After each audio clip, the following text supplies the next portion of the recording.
Matchup. Let's really go matchup to matchup. Okay, so obviously what the people want to see is Caitlyn versus Paige. We're going to do this. Who wins the matchup between Caitlyn and Paige? I already know what you're going to say. My girl, Caitlyn, what? Okay. Candace Parker and Aaliyah Boston just stepped directly into the Caitlyn Clark versus Paige Bueckers firestorm on their podcast. And the basketball world is melting down because of it. This isn't Twitter drama. This isn't fan arguments. These are WNBA champions giving real, unfiltered analysis on who they think would actually win in a head-to-head matchup. And trust me, their answers are way more explosive than anyone expected. Before we unpack exactly what Candace and Aaliyah said, and why their takes detonated the entire timeline, let me know in the comments right now.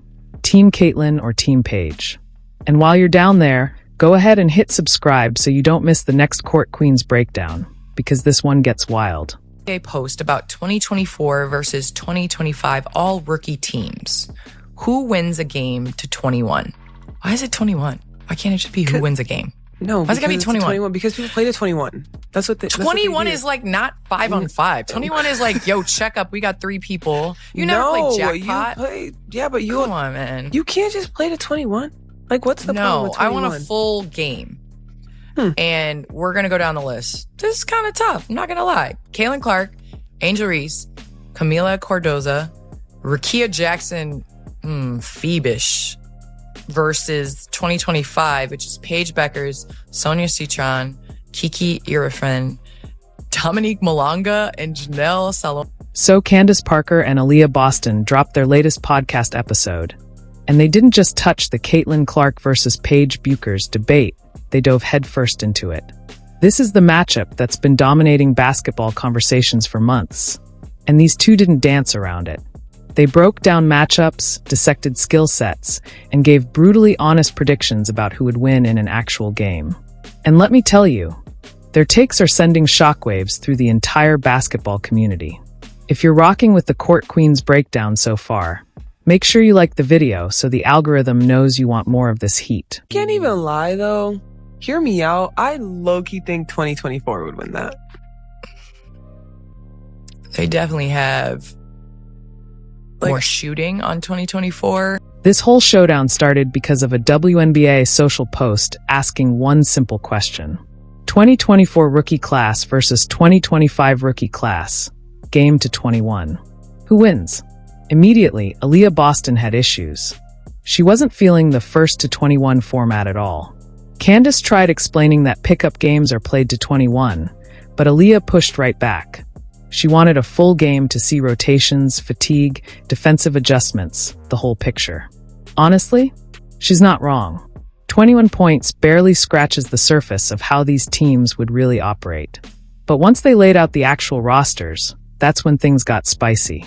The 2024 rookies: Caitlyn Clark, Angel Reese, Camila Cardoso, Rickea Jackson, plus one more. The 2025 rookies: Paige Bueckers, Sonia Citron, Kiki Iriafen, Dominique Malonga, and Janelle Stev. Both squads are loaded, but the dynamics? Completely different. And that's what made the debate explode.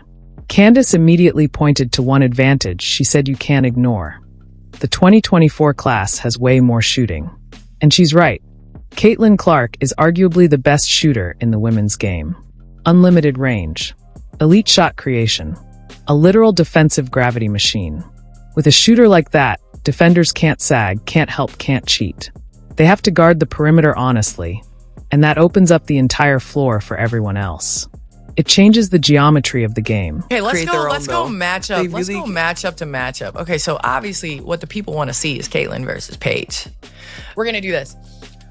Who wins the matchup between Caitlyn and Paige? I already know what you're going to say. My girl, Caitlyn, what? Then they dove into the individual matchups. And that's where the conversation turned volcanic.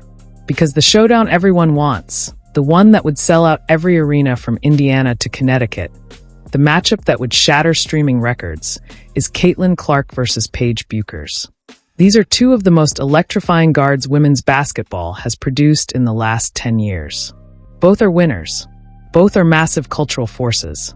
Both can flip a game on its head the moment the ball touches their hands. So naturally the question came up. Who actually takes that one-on-one? Aaliyah Boston didn't blink. She said, "My girl Caitlyn." And that single statement carries weight, real weight. First, Aliyah is not talking as a fan. She's talking as someone who shares a locker room with Caitlin Clark every single day. She sees the prep. She sees the grind. She sees the mental toughness and how unshakable Caitlin is when the pressure spikes. Aliyah has a first-hand view that fans and analysts don't. So when she chooses Caitlin, it's coming from experience, not emotion. Second, Aliyah Boston is one of the highest IQ players in the league. She doesn't chase clickbait. She doesn't toss out empty opinions. She evaluates matchups like a coach. So if she says Caitlin has the edge over Paige, that's an informed basketball decision. Candace's reaction was fascinating. She wasn't shocked at Aliyah backing Caitlin. She even said she expected it. But what stood out was that she didn't strongly disagree. And that alone tells you something. Candace Parker has played against every generational talent in the sport for nearly 20 years. If she isn't pushing back hard, that silence speaks volumes. But here's the thing. The Caitlin versus Paige debate is bigger than who wins a hypothetical 1v1. It's about how each woman got here. It's about how the media portrays them. It's about college legacies, nil eras, fan culture, and what the future of women's basketball looks like. Caitlin stayed 4 full years, broke every scoring record imaginable, and built an empire before going pro. Paige had injuries disrupt her path, but the skill never left, the poise never left, the star power never left. They represent 2 different journeys, 2 different narratives, and that's exactly why fans ride so hard for one or the other. And no matter which side you're on, the debate isn't going anywhere. If you're rocking with Court Queens so far, don't forget to like the video and drop your pick. Team Caitlin or Team Paige? Your comments keep these conversations alive. Citron and Rickea. We'll do Rickea. Sonia, Citron, and Rickea. I still think Rickea can win that. You think Sonia's gonna win that? That is more of like a coin toss, to be honest with you. Yeah. Skill set wise, they actually play very similar, but yeah. I do think system wise it's different. So we're seeing different skill sets. That's true. Because Rickea doesn't play in Sonia's system and Sonia doesn't play in Rickea's system. Next up was the Sonia Citron versus Rickea Jackson matchup. And this one had Candace and Aliyah both calling it a coin flip. These 2 wings play with such similar versatility that choosing a clear winner isn't simple. They score at all levels. They defend multiple positions. They impact winning without needing the ball every possession. But Candace offered a really sharp perspective. She said we're seeing different versions of their games because they play in completely different systems. Rickea isn't in the same offensive structure Sonia would be in, and Sonia wouldn't be asked to do the same things Rickea does with her team. And that hit home because it's the truth players understand better than anyone. Systems dictate how good a player looks. Some coaches highlight your strengths. Some schemes limit them. Some teams give you freedom. Others put you in tight roles. Rickea Jackson's role with the Sparks isn't the same role she'd have with other teams. Sonia Citron is going to land in a system that might unlock different parts of her game. So comparing them requires imagining them on neutral ground, with neutral play styles, and seeing who elevates when everything is equal. It's not simple. And that's exactly why this matchup was one of the hardest for Candace and Aliyah to call. Angel and Kiki. Let me tell you, that would be one heck of a matchup. Right? That would really be one heck of a matchup. That's why I said 21 isn't enough. You're right. We probably should do a full game. That's what I said. We should do a full game. What's 21? 21. Then came the matchup that made both of them light up. Angel Reese versus Kiki Iriafen. Aliyah said straight up, that would be a battle. And you could hear in her voice that she meant it. Angel and Kiki both play with that bulldog intensity, that relentless motor, that you're not outworking me energy. Neither one takes a play off. Neither one backs down. This would be the matchup with elbows flying, bodies hitting the floor, rebounds fought for like championships. And this is exactly where Aliyah revisited her earlier point. You can't judge a matchup like that in a race to 21. A quick game can swing on a couple of fluky plays, a lucky bounce, or someone getting hot from mid-range. But a full 40-minute game? Over time, the more disciplined, better conditioned, and smarter player usually rises. Angel versus Kiki deserves that full stage. Anything less wouldn't capture the true dynamic. After working down the list of battles, Candace made her pick. The 2024 class takes it. Her reasoning was simple. They have more shooting, more spacing, and more overall experience. But then she pivoted to something incredibly high praise. She said Dominique Malonga might become one of the greatest post players the WNBA has ever seen. Coming from Candace Parker, someone who's guarded every legendary big in the last 20 years, that statement is massive. Dominique's blend of size, coordination, skill, and IQ is rare. She's not just tall, she's polished. She reads angles. She finishes with both hands. She passes out of double teams. Those are the traits that build Hall of Fame careers, not just good rookie seasons. So while Candace favors the 2024 class right now, she made it clear the 2025 class has sky-high long-term upside. Then the podcast took a fun turn, comparing their own rookie classes. Candace's 2008 class? That was a juggernaut. Sylvia Fowles, Candace Wiggins, Nikki Anasike, Mattia Javan. Certified greatness.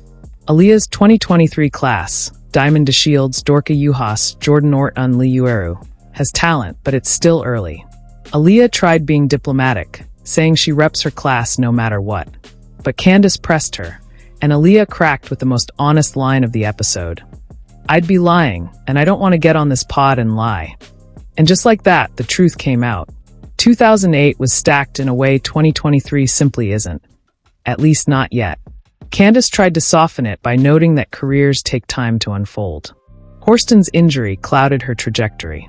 Diamond DeShields has faced setbacks that derailed her rise. There's still room for growth. But even with all that, the gap is pretty clear.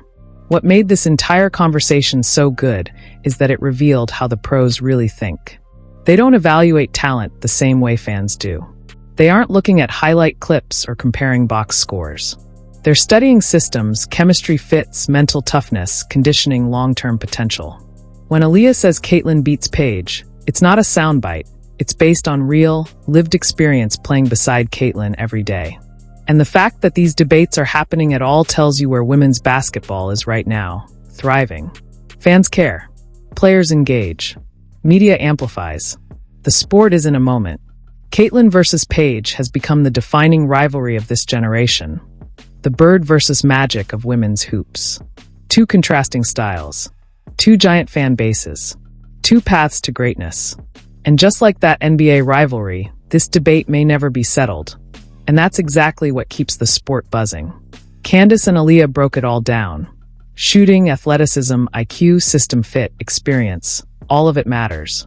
And when they talk about Dominique possibly being an all-time great, that's not hype. That's projection from legends who know what greatness looks like before the rest of the world sees it. The honesty is what makes it refreshing. No corporate answers. No safe PR talk. Just real opinions from real hoopers who understand the game at the highest level. And here's the bigger picture. Debates like this grow the sport. The more we argue, the more we compare, the more content gets shared, the more fans get invested, the higher women's basketball rises. So here it is. Aliyah Boston picked Caitlin Clark without hesitation. Candace didn't fight it.